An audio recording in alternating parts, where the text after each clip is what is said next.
तीन भाई बहनों में सबसे छोटी थी टीना। मम्मी पापा ने तो उसको बचपन से ही एक छोटी गुड़िया की तरह ही लाड़ प्यार से बड़ा किया। लेकिन उसकी भाभी और जीजा भी उसे उसके भाई बहनों जितना ही प्यार किया करते थे। गुजरते समय के साथ टीना की उम्र तो बढ़ रही थी लेकिन बचपना था कि उसे छोड़ ही नहीं रहा था। 23 साल की उम्र में टीना के लिए पुनीत नाम के एक लड़के का रिश्ता आता है। देखिए जी, रिश्ता तो मुझे जच रहा है। यहाँ भी सबसे छोटी है हमारी टीना, और वहाँ भी परिवार में जाकर सबसे छोटी बहू ही बनेगी। तो इसके ऊपर ससुराल की कुछ खास जिम्मेदारियाँ भी नहीं रहेगी, और हमारी बच्ची की मासूमियत भी बची रहेगी। वरना आप तो जानती हैं कि शादी के बाद घर गृहस्थी की जिम्मेदारियों में लड़कियाँ हंसना ही भूल जाती हैं। ये बहुत अच्छी बात कही भाग्यवा तुमने। इस तरह से तो हमने कभी सोचा ही नहीं था। तुम ठीक कह रही हो, अगर घर की छोटी बहू बनकर जाएगी तो अच्छा ही होगा। टीना दिखने में खूबसूरत तो थी, पढ़ी लिखी भी थी, इसलिए जब पुनीत के घर वाले उसे देखने आते हैं तो एक नज़र में ही टीना उन्हें भा जाती है। देखिए बहन जी, हम कुछ छिपाना नहीं चाहते, लेकिन घर में सबसे छोटी होने के कारण लाडली रही है टीना। घर की ज़्यादा जिम्मेदारियां तो हमने कभी उसे सौंपी ही नहीं, इसलिए घर परिवार चलाने के मामले में ना थोड़ी अनाड़ी है अभी। अरे आप फिक्र क्यों करती है बहन जी, शादी के बाद लड़कियां धीरे धीरे सब सीख जाती हैं। और हम उन सासों में से नहीं है जो शादी के बाद पहले दिन से ही बहू को किचन में झोंक देती हैं। घर में बड़ी बहू है, मेरी बेटी है और मैं भी तो हूँ। अरे सब मिलकर सिखा देंगे टीना को, आप बिल्कुल निश्चिंत रहिए। जितने प्रेम से दुल्हन बनाकर ले जा रहे हैं उतने ही प्यार से रखेंगे आपकी बेटी को। टीना की सास की बातें सुनकर टीना और उसकी माँ बहुत खुश हो जाते हैं। उनकी बातें सुनकर अब शक की कोई गुंजाइश रह ही नहीं गई थी, इसलिए जल्द ही टीना और पुनीत का रिश्ता पक्का हो जाता है और टीना दुल्हन बनकर पुनीत के यहाँ पहुँच जाती है। देखो बड़ी बहू, टीना उम्र और अनुभव में छोटी है तुमसे। कभी किसी बात के लिए बहस मत करना उससे। प्रेम से मिलकर चलने से ही परिवार चला करते हैं, समझ रही हो ना? जी मम्मी जी, आप बिल्कुल परेशान मत होइए। मैं टीना को अपनी छोटी बहन की तरह ही समझूंगी। अगले दिन, अरे टीना बेटा क्या हुआ, पिछले 2 घंटे से तुम तैयार हो रही हो, अभी तक तैयार नहीं हो पाई क्या? तैयार तो मैं हो गई हूँ मम्मी जी, लेकिन साड़ी नहीं बांध पा रही हूँ। वो क्या है ना, मुझे आदत नहीं है। बस थोड़ी देर में आती हूँ। अरे बेटा, अगर साड़ी नहीं पहन पा रही हो तो कोई बात नहीं, सूट पहन लो। ऐसा कोई ज़रूरी थोड़े ना है कि तुम्हें सिर्फ साड़ी ही पहननी है। थोड़ा समय लगेगा, धीरे धीरे सब सीख जाओगी। और अभी तो सारी उम्र पड़ी है साड़ी पहनने के लिए, कौन सा वक्त निकला जा रहा है। तुम जाओ फटाफट अच्छा सा सूट पहन लो और आ जाओ। बाहर मुंह दिखाए के लिए सब तुम्हारा इंतज़ार कर रहे हैं। टीना एक अच्छा सा सूट निकाल कर पहन लेती है और बाहर आकर बैठ जाती है। वाह भाभी वाह, मानना पड़ेगा आपको। शादी को एक ही दिन हुआ है और आपने उसे मनमाने कपड़े पहनने की छूट भी दे दी। ज़्यादा छूट मत दीजिएगा, नहीं तो बहू हाथ से निकल जाएगी। ऐसा क्यों कह रही हैं दीदी आप? ऐसा कुछ नहीं होने वाला। और हमारे घर की बहू है टीना, कोई कैदी थोड़े ना है जो यहाँ आने के बाद यहाँ की यूनिफॉर्म पहन कर आएगी। बुरा मत मानिएगा बुआ जी, लेकिन सूट पहनना कौन सा बहुत बड़ी बात है। आजकल तो एक से बढ़कर एक वेस्टर्न ड्रेस पहन रही हैं शादीशुदा लड़कियां। और मम्मी जी ने मुझे सूट पहनने के लिए परमिशन देकर कौन सा बहुत बड़ा काम कर दिया। मेरी मम्मी के बारे में जानती हैं? उन्होंने मेरी भाभी को जीन्स पहनने की भी परमिशन दे रखी है। कोई रोक टोक नहीं है मेरे घर में, जो मन में आता है वही पहनती है भाभी। अरे सास हो तो मेरी मम्मी जैसी। बहू के मुंह से ऐसी बातें सुनने के बाद टीना की सास को अच्छा तो नहीं लगता।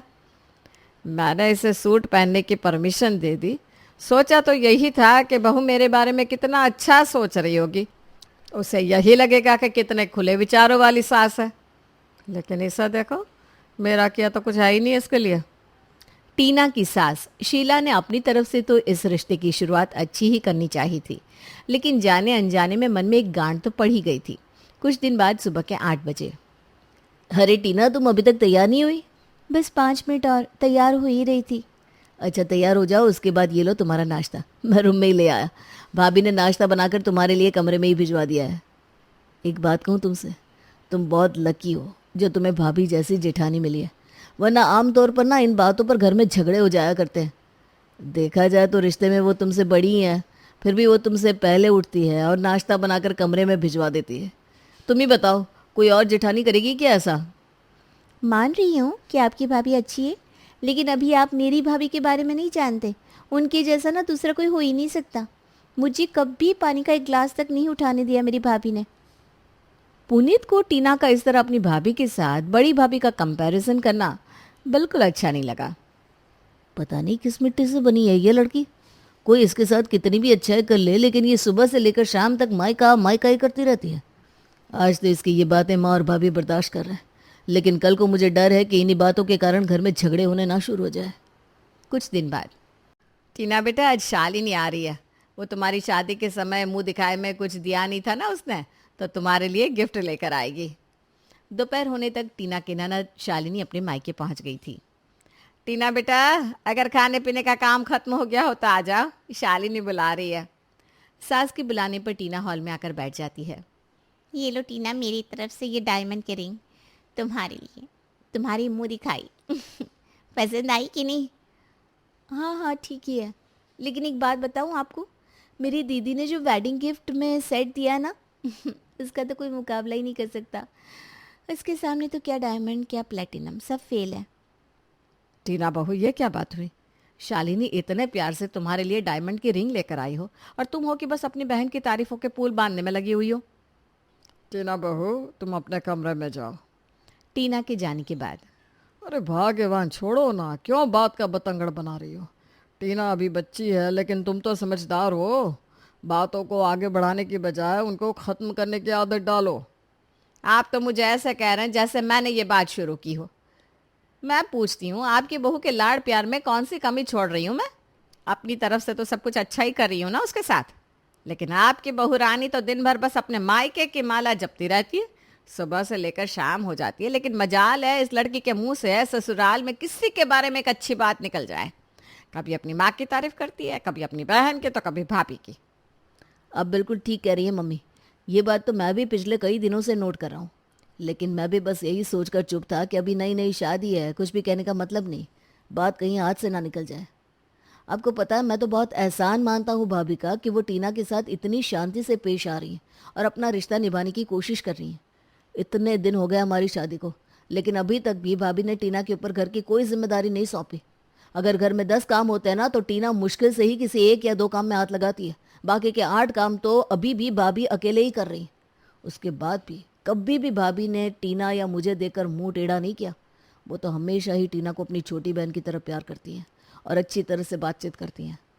और दूसरी तरफ टीना है, जिसे भाभी का किया हुआ कुछ नजर ही नहीं आता। जब भी भाभी के बारे में बात करो, वो अपनी भाभी का चिट्ठा लेकर बैठ जाती है और फिर उसके किस्से खत्म होने का नाम ही नहीं लेते। उस शरीर से अपने ससुराल आ जरूर गई है, लेकिन उसका मन अभी भी अपने मायके में ही अटका हुआ है। ससुराल की एक भी चीज़ वो खुले दिल से अपना नहीं रही, उल्टा सब कुछ अपने मायके से ही कंपेयर करने की कोशिश करती है। अरे छोटी मोटी तो मैं भी न जाने कितनी बातें इग्नोर कर देती हूँ, लेकिन अब तू ही सोच, शालिनी के सामने उसने अपनी बहन की तारीफ करी और उसकी लाई रिंग की तरफ ठीक से देखा तक नहीं। उसे कितना बुरा लग रहा होगा। माना कि इसके बहन भाई और मायके वालों के पास बहुत पैसा होगा, लेकिन हमें इस बात से कोई सरोकार नहीं है। अरे वो पैसे वाले लोग हैं, इसका मतलब ये थोड़ी ना है कि हम सुबह शाम यहाँ पर बैठकर सिर्फ अपना अपमान कराते रहेंगे और बहू के मुंह से सिर्फ उसके मायके की तारीफ सुनते रहेंगे। हाँ, ये रोज रोज का नाटक अब मेरे से भी बर्दाश्त नहीं हो रहा। देखो मम्मी, अभी तो मैं उसे बातों से समझाने की कोशिश करूँगा, लेकिन अगर ये तब भी नहीं मानी तो फिर मुझे लगता है हमें इसके मायके वालों से ही बात करनी पड़ेगी। हर बात पर मायका मायका करती है ना। जब मायके वाले इसे समझाएंगे तभी इसके दिमाग में बात जाएगी कि सारी जिंदगी मायके की बंसी बजाने से ससुराल में खटास ही पड़ जाया करती है। अगले दिन, अरे टीना, आज मेरे साथ थोड़ा बाजार चलोगी? तुम भी थोड़ा अपने लिए शॉपिंग कर लेना, क्या कहती हो? अच्छा ठीक है भाभी, आप कह रही हैं तो मैं चलती हूँ। लेकिन सच बताऊँ तो शॉपिंग पर जाने में तो मायके में ही मज़ा आता था, जब मैं अपनी भाभी को लेकर बाजार जाती थी। सच बात तो ये कि उनकी जगह कोई ले ही नहीं सकता। चाहे जितना भी कर लो इसके लिए, इसे तो अपने मायके से ही फुर्सत नहीं है। खैर, मूड खराब करने से कुछ नहीं होगा, जाने देती हूँ। दोनों देवरानी जेठानी बाजार जाती हैं और ढेर सारी शॉपिंग करने के बाद लौटती हैं। सच सच बताओ, मज़ा आ गया ना आज शॉपिंग में? कितने अच्छे अच्छे ड्रेस लिए हमने। हाँ भाभी, पर ऐसा कोई मज़ा भी नहीं आया, बस ठीक ही है। आपको भी पता नहीं मेरी भाभी की कलर सिलेक्शन चॉइस कितनी शानदार है, क्या बताऊँ। आपकी चॉइस को मैं ख़राब नहीं कह रही हूँ, लेकिन मेरी भाभी की बात ही कुछ और है। हद है टीना तुमसे। अरे भाई, किस मिट्टी की बनी हुई हो तुम? हर बार तुम्हें अगर अपनी भाभी को ही बीच में लाना है तो ठीक है, आज के बाद मैं तुम्हारे साथ कहीं नहीं जाने वाली, तुम अपनी भाभी को ही ले जाना। अरे पूरा दिन लगा दिया मैंने तुम्हें शॉपिंग करवाने में और तुम ये सलाह दे रही हो मेरे प्यार का। जेठानी के सब्र का बांध आज टूट गया था और फिर वो जी भर के बातें सुनाने के बाद वहां से उठकर अपने कमरे में चली जाती है। अरे लगता है भाभी नाराज़ हो गई, लेकिन मैंने गलत क्या कहा भाई? जो बात है वो है। मायके में अगर मैं अभी होती ना तो मेरी भाभी कभी ऐसे मुंह फुलाकर थोड़ी ना जाती। मायके की तो बात ही कुछ और होती है।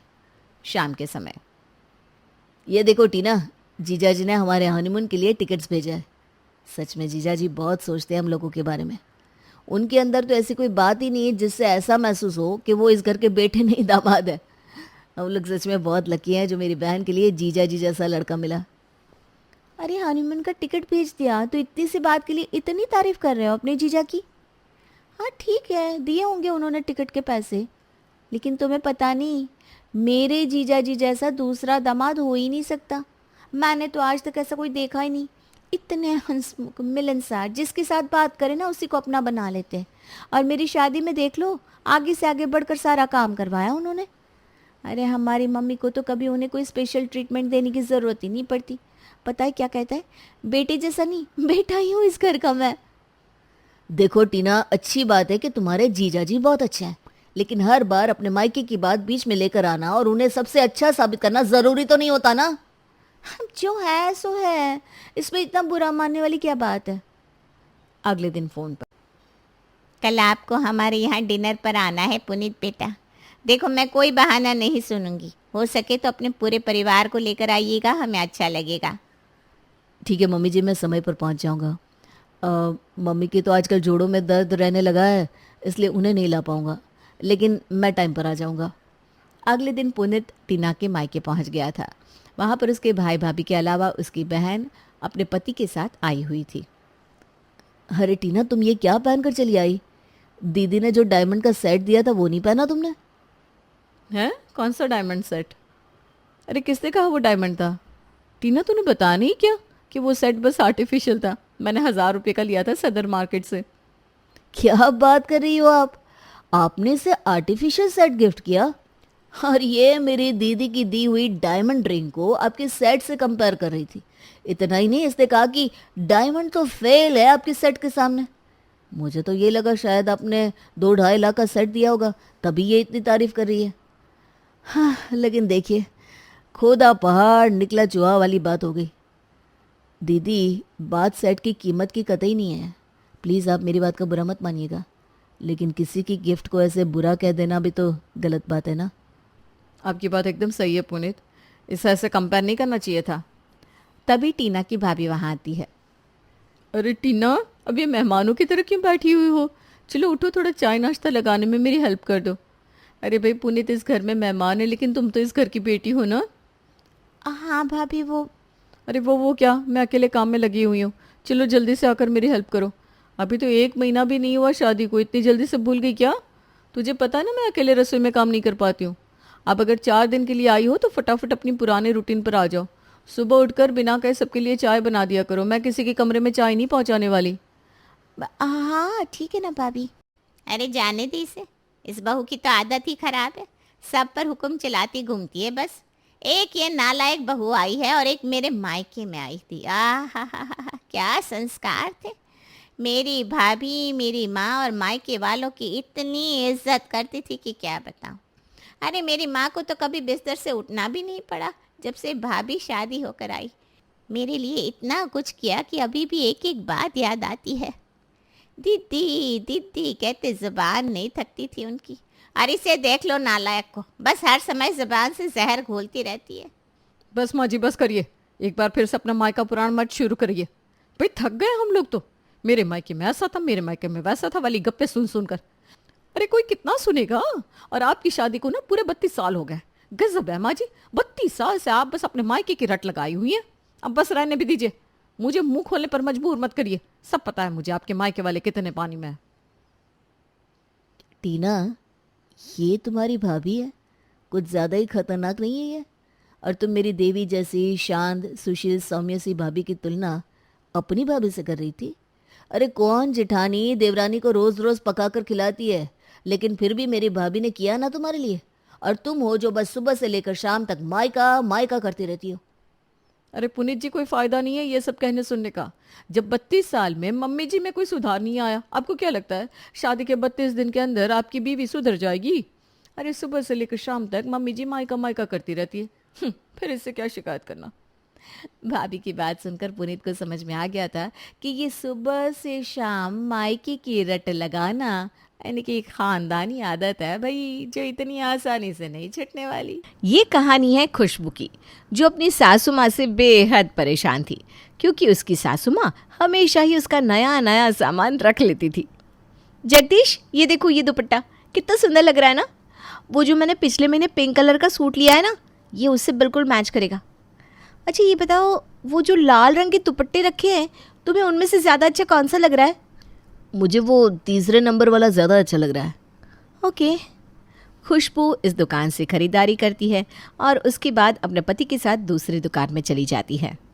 अच्छा जगदीश, मैंने तो अपने लिए बहुत सारी शॉपिंग कर ली, अब तुम बताओ तुम्हें क्या चाहिए? तुम भी कुछ लो ना प्लीज़। अरे जानू, तुमने ले लिया, मेरे लिए यही काफ़ी है। और हम लड़कों का क्या है, हम लोग तो एक शर्ट भी 5 साल तक पहन लेते हैं। अब इतना भी मत बोलो। हाँ, पिछले महीने ही तुम 2 नई शर्ट लेकर आए हो। वो तो है।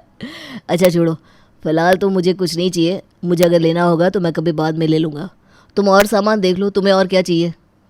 सारा सामान तो हो गया है मेरा, लेकिन अब मुझे अपनी मम्मी के लिए बेडशीट लेनी है। वो बोल रही थी कि उनकी सारी बेडशीट पुरानी हो गई है, तो मैं इसी मार्केट से ले लेती हूँ एक। हाँ हाँ, क्यों नहीं। अरे एक क्या, 2 बेडशीट ले लेंगे सासू माँ के लिए। ओके। दोनों चादर की दुकान में पहुँचते हैं। भैया वो पीले रंग वाली चादर कितने की है? बेटा वो तो 700 की है। भैया ज़रा निकाल कर दिखाइए ना। और इसमें और कलर है क्या? हाँ हाँ है ना, बहुत सारे कलर है। आपको भूरा मिल जाएगा, लाल मिल जाएगा, नीला मिल जाएगा, सफ़ेद भी मिल जाएगा। अच्छा नीले कलर में भी दिखाना। आप दोनों बैठ जाइए, मैं अभी दिखाता हूँ। इसके बाद दोनों पति पत्नी मिलकर चादर की खरीदारी करने लगते हैं। खरीदारी करके दोनों घर आते हैं। बहू और बता, बाहर गई थी क्या? क्या क्या लेकर आई? वो माँ जी, ये अपने लिए दुपट्टे, कंगन, चप्पल और ये कुछ छोटे मोटे अपने ज़रूरत के सामान। अच्छा दिखा तो ज़रा। ये देखिए, ये पिंक कलर का दुपट्टा, ये बैंगल्स, फेस वॉश, क्रीम और शैम्पू और ये चप्पल। वाह, ये चप्पल तो बड़ी अच्छी लग रही है। जी सासू माँ, ये भी ट्रेंड में चल रहा है ना, तो मैंने सोचा मैं भी ट्राई कर लेती हूँ। अच्छा, कितने का है ये चप्पल? माँ जी 350 का। अरे वाह, दाम भी सही है। सुन ना बहू, मैं क्या कह रही थी, नमिता का कॉल आया था।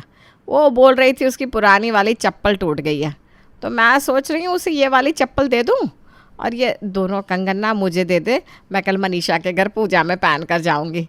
अभी तो मेरे पास कोई कंगन ही नहीं है। ठीक है सासू माँ। अरे तो ये 2-3 दुपट्टे लेकर आई है, तो इसमें से ये वाला दुपट्टा ना नमिता को दे दे। वो कह रही थी उसे लाल रंग के दुपट्टे की ज़रूरत है। ठीक है सासू माँ। अच्छा, ये वही वाली क्रीम है जो तूने 15 दिन पहले मुझे लगाने को दी थी? अरे ये ना वाकई में बहुत अच्छी क्रीम है, चेहरा एकदम साफ और गोरा कर देता है। ये मैं रख लेती हूँ, ठीक है? ओके सासू माँ, मैं थोड़ा फ्रेश हो लेती हूँ अब। खुशबू अपने कमरे में जाती है, जहाँ पर जगदीश पहले से बैठा हुआ था। ये लो, ये तुम्हारी मम्मी की bedsheets. Thank you so much Jagdish. अच्छा हुआ कि तुम चुपचाप ये वाला बैग सासू माँ से छिपा कर कमरे में ले आए, नहीं तो अगर सासू माँ ने ये भी देख लिया होता ना, तो वो ये भी ले लेती। वही तो समझ में नहीं आ रहा, मम्मी की आदत कब जाएगी? उन्हें मना भी तो नहीं कर सकते हम। हाँ, अगर मम्मी से कुछ कहेंगे तो मम्मी बहुत बुरा मान जाएगी। अरे बहू, तू ये अपना फ़ोन वहीं छोड़ आई? अरे नई चादर, क्या बात है? तुम लोग अब मुझसे सामान छुपाने लगे? नहीं तो सासू माँ, वो बस।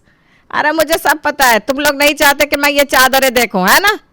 अरे नहीं मम्मी, ऐसी कोई बात नहीं है। ये वाला बैग मैंने पकड़ा था तो ये यहाँ मेरे साथ आ गया। अच्छा तो ये बात है। वैसे चादर बड़ी सुंदर लग रही है, ज़रा खोल कर दिखा। अभी दिखाता हूँ। दोनों चादर खोलकर दिखाने लगते हैं। अरे वाह बहू, तेरी पसंद तो लाजवाब है। कितनी सुंदर सुंदर चादरें लेकर आई है तू, वो भी मेरे मनपसंद रंग की। अच्छा ये चादरें मैं रख लेती हूँ, तुम लोग दोबारा मार्केट से ले लेना, ठीक है? ठीक है माँ, आप ले जाओ। मैं दोबारा ले आऊँगा। हाँ हाँ, चलो मैं चलती हूँ। देखा आपने, सासू माँ फिर से मेरी लाई हुई आधे से ज़्यादा चीज़ें ले गई। मैं इतनी पसंद से अपनी माँ के लिए लेकर आई थी वो चादरें, अब मैं उनसे क्या बोलूँगी। अरे खुशबू, तुम चिंता मत करो, मैं सेम टू सेम वैसी ही चादरें कल लेकर आ जाऊँगा बस। अगले दिन खुशबू की ननद आती है। ये ले बेटा, तेरे लिए ये नया चप्पल, ये दुपट्टा और ये एक नया सूट और ये दूसरा वाला बैग। इसमें ना मैंने तेरे लिए छोटे मोटे कुछ सामान रखे हैं। थैंक यू सो मच माँ। अरे कोई बात नहीं, एक ही तो बेटी है मेरी। अगर तेरी ख्वाहिश पूरी नहीं करूँगी तो किसकी करूँगी। Love you so much mummy. वैसे ये सब लाया कौन? अरे इनमें से कुछ सामान तो मैं लाई हूँ, कुछ सामान तेरी भाभी लाई है। लेकिन देखकर लग रहा है ज़्यादा सामान भाभी लेकर आई हैं। अरे ये दोनों घूमने जाते रहते हैं ना, तो कुछ ना कुछ ले आते हैं। मैं उसमें से तेरे लिए कुछ ना कुछ रख देती हूँ बस। लेकिन मम्मी भाभी को बुरा लगता होगा ना? अरे उसको बुरा लगने से क्या होता है, तू ना इस बात की टेंशन ना ले, तू चुपचाप इस सामान का इस्तेमाल कर बस। अरे खुश रहे अपनी ज़िंदगी में। हाँ माँ वो तो ठीक है, लेकिन ऐसा तो नहीं कि तुम भाभी का सारा सामान मुझे ही दे देती हो। अरे ऐसा कुछ नहीं है, उससे भी बहुत कुछ मिलता है समझी। जगदीश उसे कुछ ना कुछ खरीद कर देता ही रहता है, सब देखती रहती हूँ मैं। हाँ अच्छा तू ये बता, और कुछ तो नहीं चाहिए ना तुझे। माँ, अगले महीने मेरी बेस्ट फ्रेंड की शादी है, तो उसके लिए मुझे एक सुंदर सी ड्रेस चाहिए। बट आप फिक्र मत करो, मेरे हस्बैंड है ना, वो मुझे दिलवाएंगे ड्रेस। तेरी बेस्ट फ्रेंड की शादी है ना, तो तुम महंगी ड्रेस पहनना और शादी में सबसे सुंदर दिखना। हे भगवान, बस किसी तरीके से ननद जी को सारी बात पता चल जाए, जिससे सासू माँ सुधर जाए। इसके कुछ दिन बाद माँ, मैंने अपनी बेस्ट फ्रेंड की शादी में जाने के लिए ये देखी, ये ड्रेस सिलवाई, वो भी पूरे 7,000 में। और देखिए ना, उस टेलर ने इतना महंगा कपड़ा पूरा बर्बाद कर दिया। इससे अच्छा तो मैं दुकान में जाकर रेडीमेड ड्रेस ही ले लेती। मेरा ही दिमाग ख़राब हो गया था जो मैंने उस टेलर से ड्रेस बनवाने की सोची। अरे कोई बात नहीं बेटा, तुझे थोड़ी ना पता था कि वो टेलर तेरा कपड़ा ख़राब कर देगा। माँ, 7,000 का नुकसान तो हो गया ना। अब बताओ मैं क्या करूँ। अगर ये बात मेरी सासू माँ को पता चलेगी तो वो बहुत ही गुस्सा करेंगी मुझ पर। मेरे हस्बैंड तो मुझे कुछ नहीं बोलेंगे। अरे तू चिंता मत कर, कोई तुझसे नाराज़ नहीं होगा। हाँ मुझे याद आया, तेरी भाभी ने कुछ दिन पहले ही अब एक नया ड्रेस बनवाया है पर्पल कलर का, बहुत ही सुंदर है। तू वो ड्रेस ले जा। लेकिन माँ, वो ड्रेस काफ़ी महंगी होगी, ऐसे कैसे मैं भाभी की ड्रेस ले जाऊँ। अच्छा एक काम करती हूँ, मैं वो ड्रेस घर ले जाकर अपनी सासू माँ से कहूँगी कि ये वही ड्रेस है जो मैंने उस टेलर को बनवाने के लिए दी थी, और अपनी बेस्ट फ्रेंड की शादी में भी पहन लूँगी। फिर उसके बाद भाभी को वापस कर दूँगी। अरे वापस करने की कोई ज़रूरत नहीं है। नहीं नहीं माँ। अच्छा ठीक है, चल चल के ड्रेस देखते हैं। दोनों माँ बेटी खुशबू के कमरे में जाती हैं। अच्छा बहू, तेरी ननद को ना इसकी बेस्ट फ्रेंड की शादी में जाना है। शादी में जाने के लिए इसने टेलर से ड्रेस भी बनवाई, लेकिन उसने ख़राब कर दी। अब इसके पास पहनने के लिए कोई अच्छी ड्रेस नहीं है, तो तू अपनी वो पर्पल कलर वाली ड्रेस इसे दे देगी। देख मना मत करना, क्योंकि इसकी बेस्ट फ्रेंड की शादी है ना। अब अच्छा अच्छा, क्यों नहीं ननद जी, ले जाइए वो ड्रेस। थैंक यू भाभी, you are the best. But आप चिंता मत करिए, मैं आपको वापस ला कर दे दूँगी। फिर क्या, नमिता अपनी बेस्ट फ्रेंड की शादी में वही पर्पल कलर की ड्रेस पहनकर जाती है और पूरी पार्टी में छा जाती है। लेकिन तभी इसी पार्टी में गड़बड़ी हो जाती है जब एक बच्चा उसकी ड्रेस पर कोल्ड ड्रिंक गिरा देता है। ओह नो, ये क्या हो गया। भाभी की इतनी महंगी ड्रेस तो बर्बाद हो गई, अब क्या करूँ। अगले दिन जब नमिता अपनी भाभी की वो पर्पल ड्रेस लेकर अपने घर जाती है।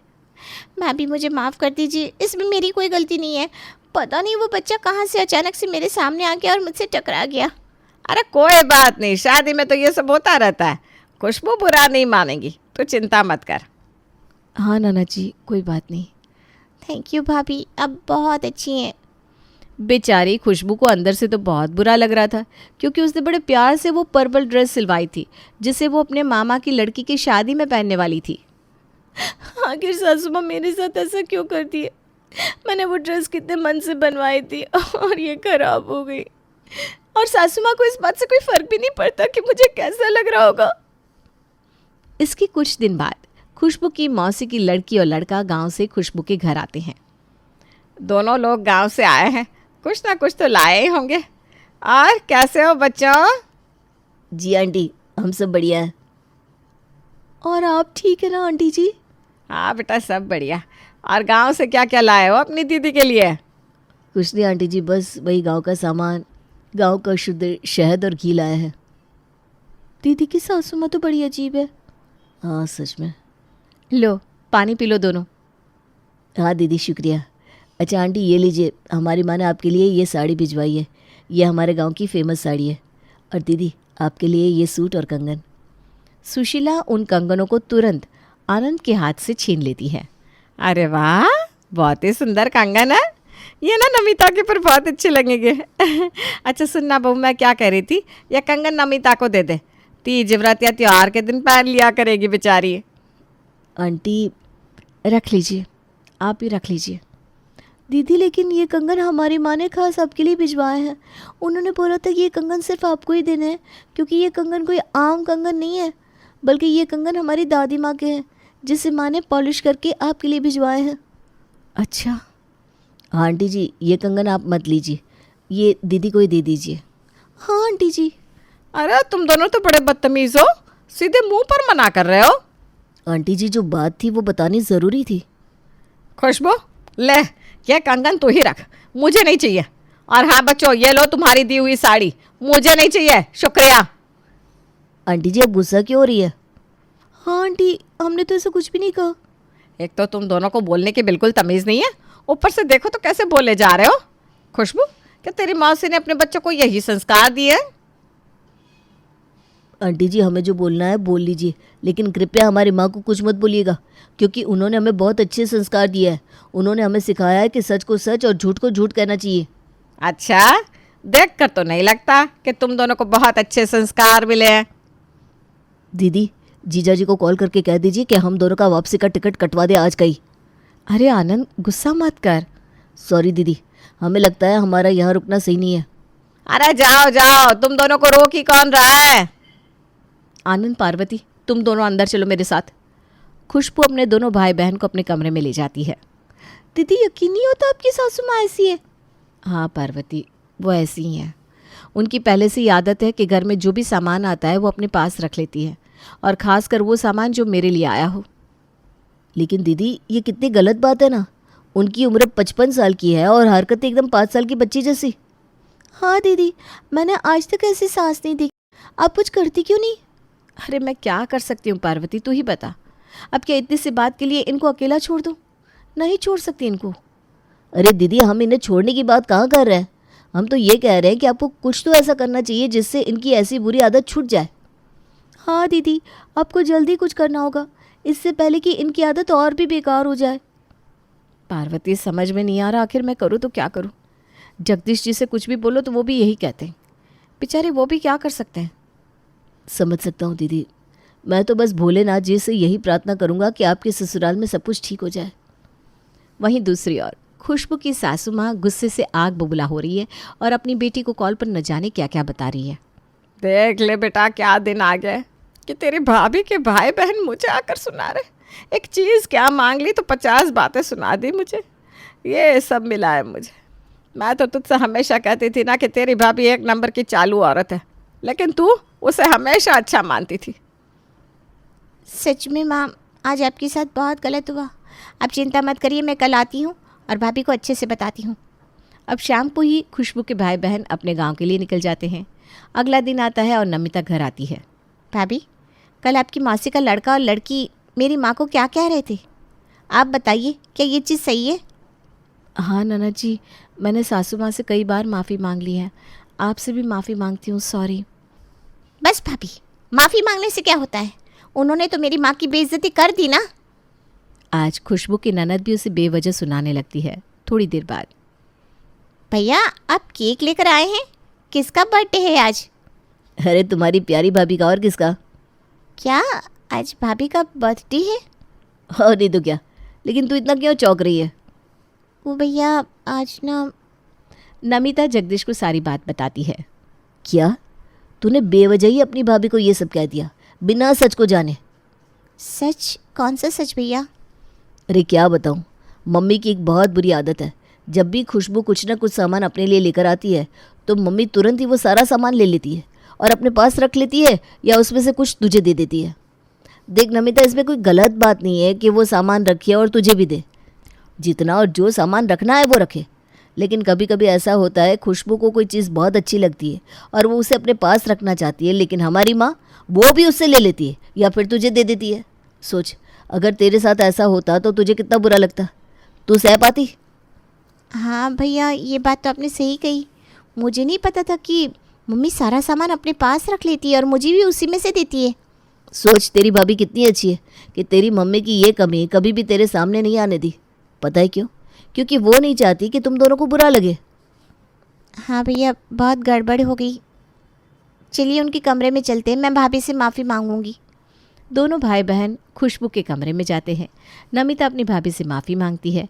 इसके बाद सभी लोग सीधे खुशबू की सासू माँ के कमरे में जाते हैं। माँ, आप ये जो भी कर रही हो ना, बिल्कुल गलत कर रही हो। आप ये सोचो कि जैसा आप भाभी के साथ करती हो, अगर वैसा ही मेरी सासू माँ मेरे साथ करे तो आपको कितना बुरा लगेगा। भाभी भी तो किसी की बेटी है ना माँ। प्रॉमिस करो कि आप आगे से ऐसा कुछ भी नहीं करोगी, वरना मैं कभी भी आपसे मिलने नहीं आऊँगी। अरे नहीं नहीं नमिता, तू ऐसा क्यों कह रही है?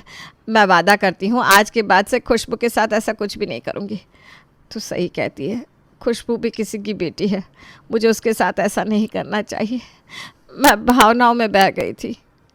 चलो, अब सब सही हो गया। थैंक यू सो मच ननद जी। सुशीला देवी अपनी बेटी के समझाने पर समझ जाती है और वो अब अपनी बहू का कोई भी सामान इस तरह लेना बंद कर देती है। इनमें से सबसे पहले अंजलि को दिखा दे क्या लेगी वो। जी मम्मी जी। ननद जी, आप कहाँ हो? मम्मी जी बुला रही हैं। रेखा 4 साड़ी रखती है और अंजलि उनमें से एक उठाकर कहती है, मम्मी वैसे तो मुझे साड़ी नहीं सूट लेने थे, लेकिन अब तुम्हारे कहने पर ले लिए। तो क्या हुआ ननद जी, आप सबसे छोटी जो हो इस घर में, इतना तो आपके लिए बनता है। रेखा और मायरा अपने अपने लिए एक एक साड़ी रख लेती है और बची हुई एक साड़ी पलक के लिए रख देते हैं। रात में जब पलक घर आती है, मायरा उसके हाथ में साड़ी रखकर कहती है, मम्मी जी साड़ी लाई थी सबके लिए, सबने अपने अपने लिए पसंद कर लिए और ये तुम्हारे लिए। ठीक है भाभी। पलक इतनी थकी हुई थी कि वो साड़ी खोलकर देखती तक नहीं और अपने कमरे में जाकर रख देती है। फ्रेश होकर पलक खाने की मेज पर आती है जहां सब पहले से बैठे थे। रेखा पलक से कहती है, पलक आके सीधा बैठ गई तुम। मायरा की मदद करो सबको खाना परोसने में। मम्मी जी, मुझे बहुत तेज़ सिर में दर्द हो रहा है। दोपहर में भी मैंने कुछ नहीं खाया था, मुझसे नहीं हो पाएगा। भाभी, पलक की जगह मैं आपकी मदद कर देता हूँ। अरे नहीं नहीं देवर जी, आप रहने दो, मैं कर लूंगी ना खुद। बीवी की बड़ी फिक्र है। बीवी के आते ही जोरू के गुलाम बन जाते हैं आजकल के लड़के। खाना तो बहुत अच्छा बनाया मायरा तुमने। Thank you. खाने से याद आया मम्मी जी, राशन खत्म हो गया है, मंगवाना होगा। ठीक है, कल रविवार है, निखिल जाकर ले आएगा। और हाँ निखिल, तूने महीने के पैसे नहीं दिए, दवाइयाँ मंगवानी है मुझे। हाँ मम्मी, कल बैंक से निकलवा कर दे देता हूँ। भाभी, मुझे ये गोभी की सब्जी नहीं खानी, आप मेरे लिए मटर का पराठा बना दो ना। हाँ हाँ नन्ना जी, अभी बनाती हूँ। मायरा अंजलि के लिए तुरंत पराठे बनाकर लाती है। अब अंजलि सबसे छोटी है तो भाभीियों को इसके थोड़े नखरे उठाने तो होंगे। सब खाना खा लेते हैं। अगली सुबह निखिल पलक से कहता है, पलक, बहुत दिनों से हम एक दूसरे को वक्त ही नहीं दे पा रहे। आज कहीं घूमने चलते ना, फिर शाम को मूवी देखकर बाहर डिनर करके घर आ जाएंगे। हाँ, ऑफिस में ना काम का बहुत लोड बढ़ गया है। एक बार तो सोच रही थी कि जॉब ही छोड़ दूँ, फिर सोचती हूँ जॉब छोड़ दिया तो इतने खर्चे कैसे मैनेज होंगे। ठीक है, तुम नहा धोकर तैयार हो जाओ, तब तक मैं राशन और बैंक से पैसे निकाल कर ले आता हूँ। ठीक है। पलक नहा धोकर तैयार होती है। इतने में ही मायरा उससे कहती है, पलक, आज का पूरा दिन का खाना तुम्हें ही बनाना होगा। मैं अपने मायके जा रही हूँ। तुम्हारे ऑफिस के चक्कर में इतने दिनों से मैं अपने मायके भी नहीं गई, तो आज मैं जा रही हूँ। मायरा अंकुश के साथ अपने मायके चली जाती है और पलक अपने कपड़े बदलकर रसोई में लग जाती है। अंजलि, जो कि पलक से बड़ी है, बिल्कुल एक बच्ची की तरह अपने काम सबसे करवाती है। अंजलि पलक से कहती है, भाभी, मेरे लिए अच्छी सी कड़क अदरक वाली चाय बना दो ना, चाय के साथ बिस्कुट भी देना मुझे। निखिल खुश होकर घर आता है और देखता है कि पलक रसोई में लगी है। उसके अरमानों पर पानी फिर जाता है। पलक नाश्ता बनाकर सबको परोसती है और पलक को ताने देते हुए रेखा कहती है, मुझे तो लगा कि तुम खाना बनाना भूल गई होगी। खाना बहुत अच्छा बना है पलक। भाभी आज मुझे अपनी सहेलियों के साथ बाहर जाना है, मुझे आपकी साड़ी चाहिए। जी दीदी। अरे इसमें पूछने वाली क्या बात है अंजलि, तू इस घर में सबसे छोटी है, कोई तुझे किसी चीज के लिए मना नहीं कर सकता। पलक का मन छोटा हो जाता है। इधर नाश्ते का काम करके पलक दोपहर के खाने में लग जाती है और उधर अंजलि पलक की पूरी अलमारी उलट पुलट कर देती है और पलक की एक एक साड़ी पहनकर चूर कर देती है। ये ब्लैक साड़ी पहन लूँगी, अच्छी लग रही है। अंजलि ब्लैक साड़ी पहनकर खड़ी हो जाती है और पलक को दिखाकर कहती है, भाभी मैं ये साड़ी पहनकर जा रही हूँ आज शाम को, आपकी अलमारी थोड़ी छीट गई है, ठीक कर लेना।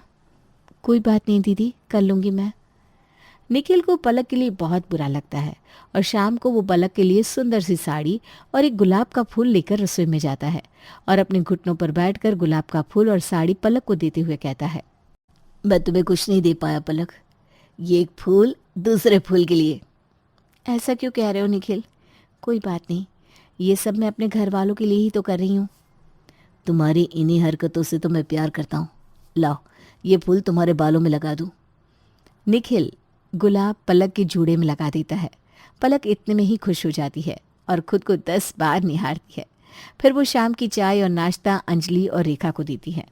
पलक के बालों के फूलों को देखकर अंजलि कहती है, वाह भाभी, ये फूल तो बड़े सुंदर लग रहे हैं, भैया ने दिया होगा।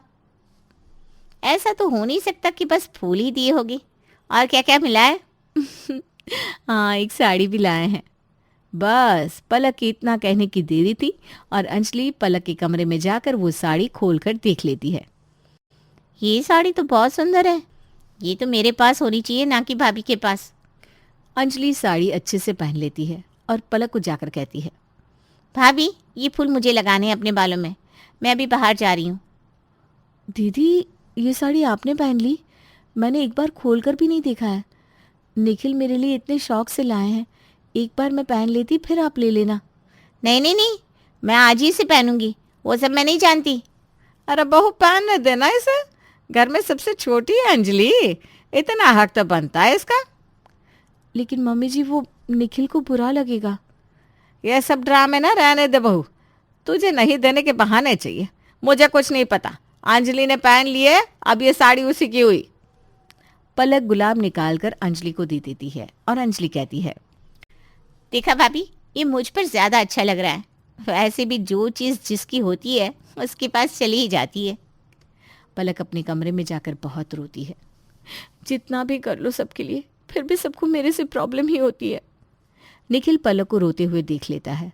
इधर रात को अंकुश और मायरा भी घर वापस आ जाते हैं और आते ही मायरा कहती है, पलक पलक कहाँ हो? यही हूँ, आ रही हूँ भाभी। देखो पलक, कल दर्श के स्कूल जाना होगा, उसके स्कूल से पेरेंट कॉल आया है। ठीक है, मैं कल चली जाऊंगी। मैं चली जाती, लेकिन घर का इतना काम कौन करेगा? तुम्हारा क्या है, तुम तो लैपटॉप उठाकर बस चल देती हो, धुले धुलाए कपड़े और खाना बना हुआ मिल जाता है। पलक कुछ नहीं कहती। निखिल और पलक घर में सबसे छोटे होने के बावजूद सबके लिए इतना करते हैं, फिर भी उन्हें सुनने को ही मिलता है। घर में सबके लिए इतना करते हैं, फिर भी उन्हें बिल्कुल वो मान और प्यार नहीं मिलता। अगले दिन पलक जल्दी उठकर दर्श के स्कूल चली जाती है, जहां जाकर उसे पता चलता है कि दर्श की फीस बाकी है। पलक दर्श की फीस भर देती है। दर्श की फी टाइम पर नहीं आ रही है, इसी सिलसिले में मैंने आपको बुलाया है। ठीक है टीचर जी, अब से हर मंथ टाइम पर पेमेंट हो जाएगा। पलक फीस भर के अपने ऑफिस चली जाती है। अच्छा, तो इसलिए मुझे स्कूल भेजा गया, कोई बात नहीं। इसी तरह दिन बीतने लगते हैं। एक रोज़ निखिल ऑफिस से आते वक्त भजिया लेते आता है।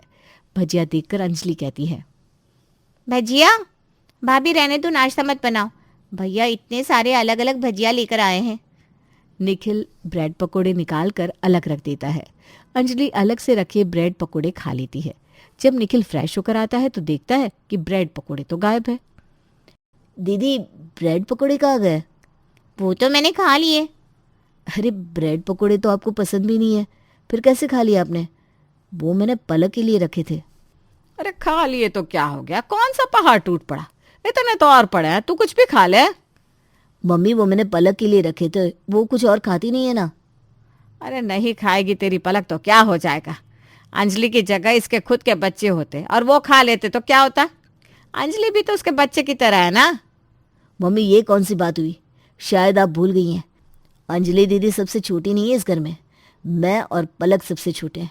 मैं छोटी उम्र से कमाने लगा, इसका मतलब ये नहीं कि मैं इस घर में सबसे बड़ा हूँ। मेरी तरफ पलक भी अपनी जिम्मेदारी एक बड़े की तरह निभा रही है। मैंने अपनी खुशियाँ भूलकर इस घर के लिए सब कुछ किया, यहाँ तक कि मैं पलक को भी वक्त नहीं दे पाता। अच्छा, मायरा जो बेचारी जब देखो घर के काम करती रहती है, पलक को क्या करना पड़ता है? वो तो बस सुबह पहले उठकर अपना लैपटॉप और पर्स लेकर ऑफिस चली जाती है। नाश्ता बना बनाया उसे मिल जाता है, रात में आती है तो बिना कुछ किए खाना मिल जाता है। महारानी की तरह खाती है और मायरा सबको खिला कर खाती है। तुझे बस पलक का ही नजर आता है।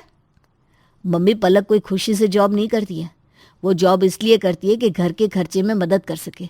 दर्श की फीस से लेकर उसके सारे खर्चे पलक ही उठाती है। भाभी के मेकअप के खर्चे पलक उठाती है। घर के काम में क्या खाना ही बनाती है ना भाभी, बाकी सब कुछ काम वाली करती है, जिसकी पगार भी पलक ही देती है। घर का आधे से ज़्यादा खर्च मैं और पलक ही उठाते हैं। उसके बाद भी मुझे कोई क्रेडिट नहीं चाहिए, लेकिन आप हर चीज़ में पलक को सुनाती रहती हैं। अंजलि दीदी को सबसे छोटा बताकर उसकी हर जिद पूरी करती है। कभी पलक के लिए आप ऐसा सोचती हो? सोचती तो मुझे अच्छा लगता। आपकी इन्हीं हरकतों के कारण अंजलि दीदी का तलाक हो गया। ये सुनकर रेखा को धक्का लग जाता है और वो बहुत शर्मिंदा महसूस करने लगती है।